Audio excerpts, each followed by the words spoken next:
গরু কিনতে গিয়া জোহরের নামাজ, আসরের নামাজ, মাগরিবের নামাজ, এশার নামাজ, এক ওয়াক্ত নামাজও আমনে পড়লেন না, আমনে গরু কিনতেন গিয়া। আবার কোরবানির দিন আড্ডি কোবাইতেন গিয়া আমনে জোহরও পড়লেন না, আসরও পড়লেন না, মাগরিবও পড়লেন না। আমনে যদি এরপরে আইসা এই মাইক দিয়েও কন আমি আল্লাহর জন্য কোরবানি দিছি, আমরা বুঝছি না কেন?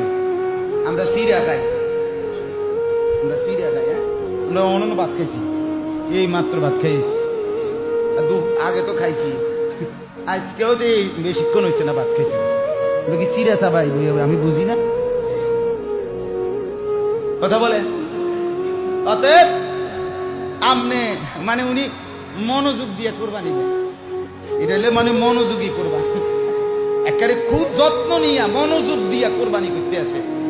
জোহর আসর মাগরিব এটি তো আইয়ে যায়, বোঝেন নাই কথাটা?